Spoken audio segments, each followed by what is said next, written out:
from Food Anthropology, and this is Hunt. That's my son. You've probably seen him in many other videos. He's pretty excited today because he's learned how to blow a bubble. Today I'd like to just speak a little bit about those, sometimes they're called we've baked too many bread shells, or look, we have too much product today, that you'll find in some grocery stores, not all of them. And I'm going to tell you, when I was in college in Michigan, one of the stores I went to called Fred Meyer's always had the cold fruits and vegetables, and those are the fruits and vegetables that are getting a little bruised, a little old, but they're still good to eat. They're still safe to eat. And so they'd put them on the shelf, and it was always the best grapefruits ever because they were just slightly overripe, so they were really, really sweet. And I would just buy them for like, I don't know, 50 cents for 4, something crazy like that. And the great thing about it is, not only did I not benefit it because I was a student and I got inexpensive food, it was nutritional, it was good, and it was kept out of the landfill. It didn't get wasted. Now, not all stores do that. I was in the state of Washington, and I was in a grocery store, and it was a local grocery store, which kind of surprised me, being a local grocery store. And it had the concept of, well, we're going to cut down prices by not actually putting things in shelves, or just getting things in boxes. And there was another one too that was a little higher end, and I said, well, do you not have cold fruits and vegetables that are going to go to waste, or bread or products are kind of expiring? They're like, no. I said, well, why not? And they said, well, our customers don't want that. I was really upset because, number one, I was the customer. I was asking for it.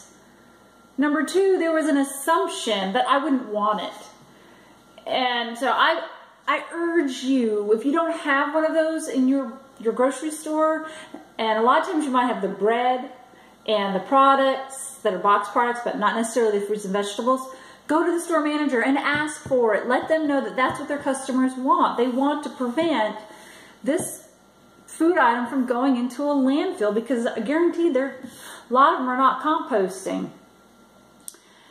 And I mean, it's a win-win situation because they still get a small profit from it, because you're still actually going to buy it at a discount. So it's really a win-win situation for them. So I strongly encourage you to go to your store. If they don't have that kind of a program, ask for it.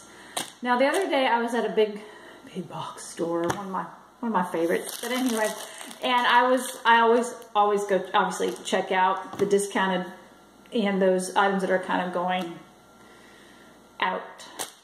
And this was one of them. It was some naan bread. And as you can see, I've got a big yellow sticker on here, and I am saving 79 cents. And so I'm buying 2 slices of naan bread for about $1.68. I'm stoked because I love naan bread, and I'm getting it at a discount. It's saving not only the food itself from going into a landfill, but the packaging, because guess what? They're not going to be taking this out of the package. They're like, done, I'm out. They're not going to bother.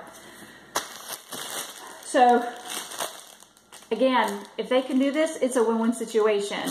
I get a really good product for less expensive, and it keeps not only the food, but the plastic and the cardboard out of the landfill. And it should about anyway go into the recycling.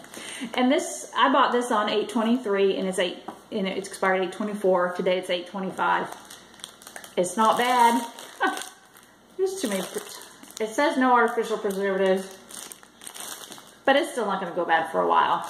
And the thing that I wanted to bring up about this one particularly is, you can see it's broken. I bought it like that. And this is one of the even when it's a discounted price, these are the kind of breads that still are going to end up in the garbage, because we all want perfect food. We do.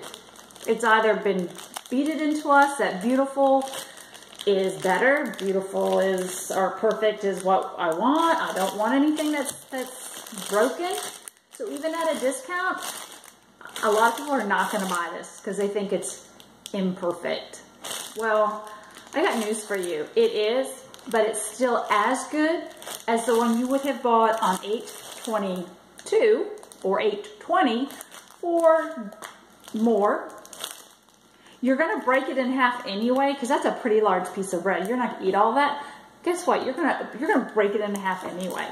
Now, so this is a call to stand up and do what we all need to do to prevent this kind of stuff ending up in the dumpster. Because not only is it perfectly good to eat, I mean, yeah, there's just nothing wrong with it. And as I had talked about earlier, if you're following any of my videos, there's a restaurant that gives out garlic sauce and it's always extra, or people like my sister who don't want it, gives it to me. This is original naan, but now it's gonna become garlic naan. Really simple, by opening up one of those little containers, slapping that butter on there, putting it on my grill, and voila, I've got garlic naan bread. It's awesome. And I feel really good about myself because I've prevented 2 perfectly good products from ending up in the trash. So when you're out in the grocery store, number 1, look for the discount item stuff, buy it. If you don't have it, go to the manager and say, where is it? I want it. I'm a customer. I'm opening my mouth. I'm speaking up because that's what I want. I don't need to have a perfect apple to make apple pie. Or I don't need perfect bananas to make banana bread. So that's my call to you to do that. And third, don't pass up the imperfects in the discounted item because they're just as good. Thanks a lot. This is Nancy again from Food Anthropology.